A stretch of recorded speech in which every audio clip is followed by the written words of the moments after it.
Rick the mycologist,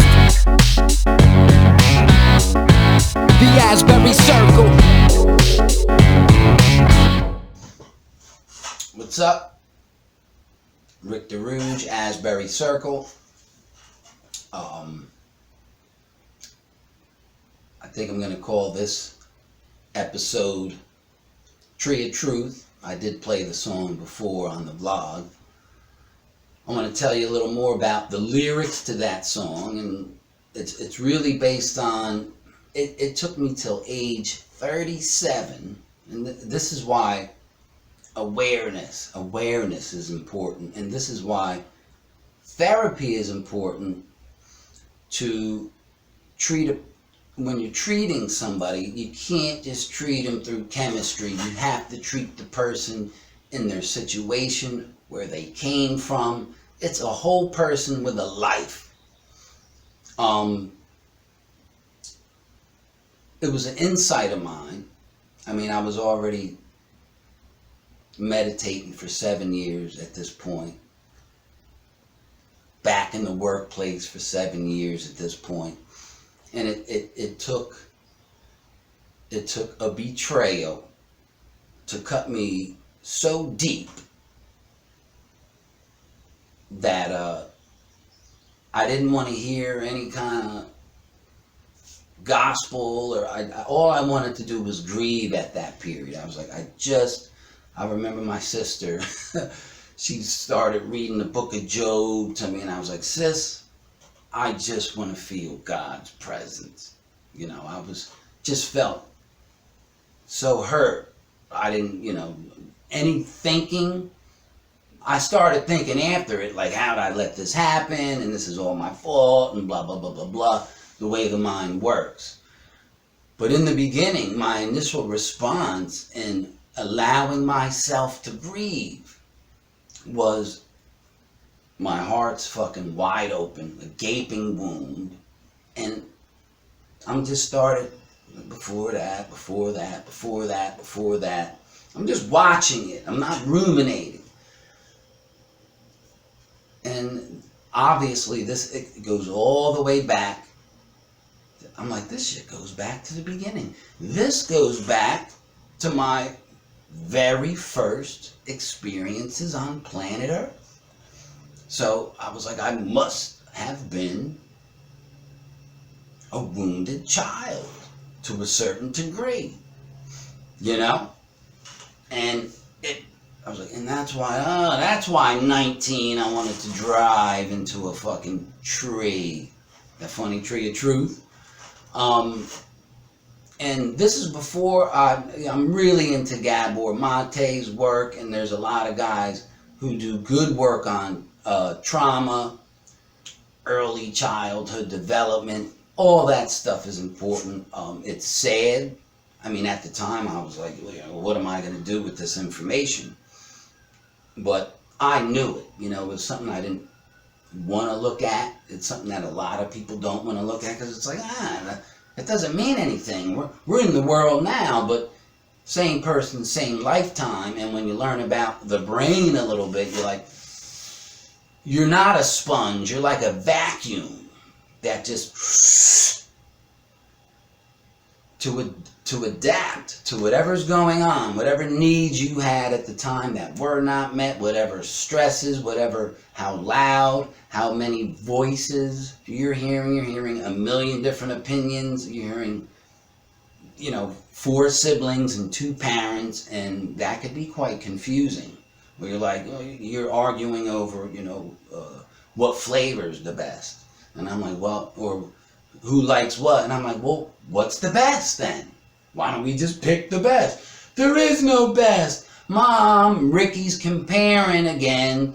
So I think I became very comparative, very young, because I could never figure out why my siblings, this is just an insight, but this is how I remember seeing it. Like you guys can't decide on, you're fighting over disco, rock and roll, ice cream flavors and what have you. So there was always a lot of conflict. And thus, me being stop comparing, me always comparing, and that didn't go on for a long time, but it was the groove. However, fast forwarding back into the future at 37, I'm grieving over a betrayal, and there goes my trust in the world again. Just shatters. That's ontological shock. That was like the third time my worldview had changed, like in an instant, you know. But I really did. I was like, this shit goes back. This shit goes way fucking back. And I was very pissed off at the time. Because it made me remember everything just came from that. Then everything came flooding back into my mind. I was like, oh, all this shit. All this stuff. And all the work that I felt like I had to do all my life. Whether it's go to a therapist, reading self-help, all this constant work on myself, and I'm saying this shit ain't even my fault. So I went through a period of blame, saying it's not my fault, it's not my fault, it's not my fault, it's not your fault, especially if 0 to 3 was hell. But it doesn't mean you're hopeless, it just makes it that much harder because you're wired for a conflict environment. And it takes a lifetime of work. But that's what the Tree of Truth was all about. It was a tree fell out of the house and it led to another thing. It seemed like it was divine intervention, like Mother Nature, Mother Gaia wanted me to know the truth.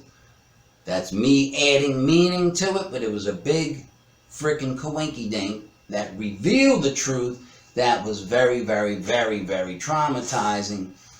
And like I said, before I knew anything about trauma and PTSD, I was always skipping over those chapters, the traumas and PTSD, like that shit never happened to me.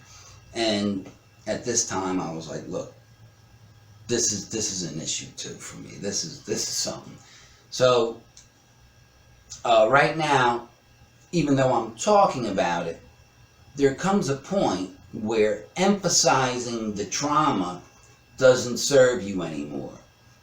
The only thing that might serve you would be awareness of old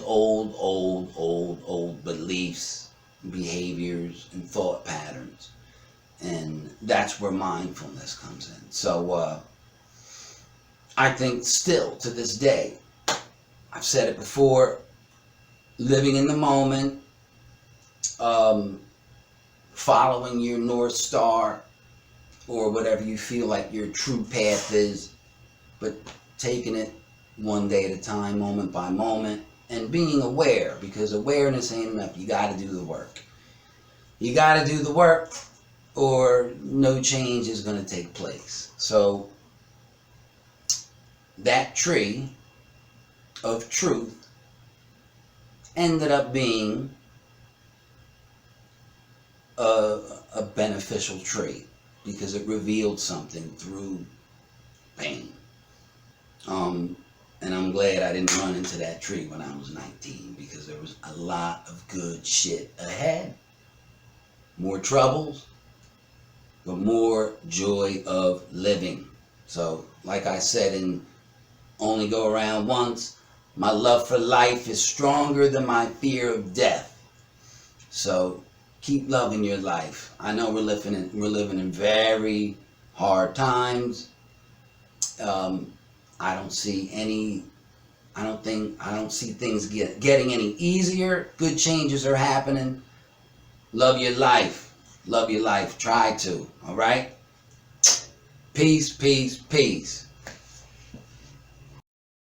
Look.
They say the end's near, but I'll approach it with no fear. When the smoke clears, I find my spirit is still here.